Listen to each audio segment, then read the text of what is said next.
What is going on, you guys? Welcome back to the channel. Know it's been a little while, haven't been doing a ton of videos recently. Life has just honestly been kind of busy, but we're back with a good one today. We're going to be installing some AWR motor mounts on the Miata. Trying to get this thing ready to go for Miata's at the Gap in a couple of weeks. And we're in pretty good shape, but I do want to get these motor mounts on before we head up there. So we're going to be doing that today, showing you guys how it goes, and kind of comparing these to what I had in the car before. So the bushings I'm going to try initially in these are actually a little bit softer than what I have in the car right now. So I'm hoping that makes it for a little bit more of a comfortable ride. But my theory is it's going to hold the engine in place just as well as before, while hopefully providing a little bit more of a comfortable ride. I'm super excited for these. I legitimately believe AWR makes the best motor mounts you can buy. I ran them on my Perrucci way back in the day before I was even sponsored by AWR. Look how nice these look. It's gonna be good. Also, you guys can save 10% off anything at awrracing.com by using code ALEX, so that is pretty sick too. But let's go ahead and get these installed. Alright, I'm gonna go ahead and jack the car up, get it up in the air, and we might have to remove the passenger wheel. It's been a little while since I've done motor mounts on a Miata, but I think I remember removing the passenger wheel last time, and it made it a lot easier to get in from the side.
Alright, little update, got the passenger side mount in.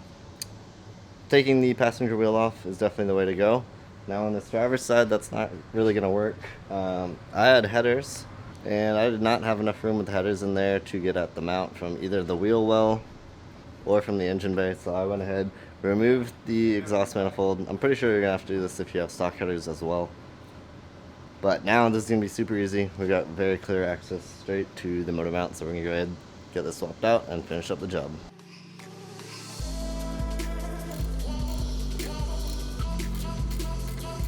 Alright, I got 2 of 3 of the bolts that mount the motor mount to the block. I got 2 of those removed. I got the other one loose. Now I'm going to go to the bottom, take the nut off that fastens the mount to the subframe, and then we should be able to pull that final bolt. I've still got the engine supported by the jack, and then we should be able to get this mount out, get the new one swapped in, tighten everything up.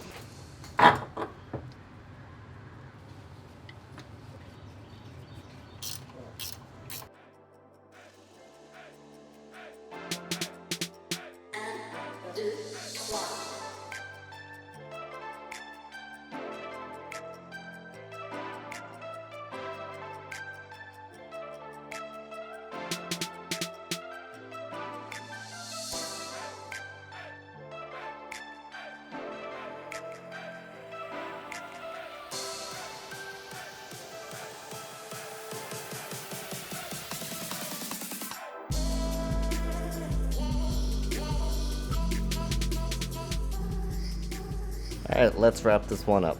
So, got the install completed. It's a few days later now, and I've actually driven this car to work 3 times this week, and so I have a good feel of how the mounts feel now. The softer bushings are definitely noticeable in a good way, like when you're idling at lights, especially with the AC on, don't feel that as much. I mean, you still feel some vibration, but not as much as my previous mounts, as well as like when you're taking off in first gear, used to get a lot of shake there. That is reduced now, but the improvements that I felt from the last mounts, like the shifter feel, the way it just holds the engine really well, all of that is still there. I think I went from like a 70 Duro to like a 60, so it's not like a huge difference, but it did make it a bit more comfortable, so I do like that quite a bit. And I've got to be completely honest, I did struggle a bit with getting these mounts fitted up. Not sure why exactly, I just had to take stuff apart, put it back on a few times to get everything lined up. And it was mainly on the driver's side where I was having this issue. Everything bolted up pretty smoothly on the passenger side. Taking the mount apart and just bolting up the bracket to the block first and then dropping in the bushing section second, I found that that helped me out some. But ultimately everything did end up fitting just fine, just had to do some tinkering with it. So AWR does offer specific mounts for the 1.6, the 1.8, and the NB.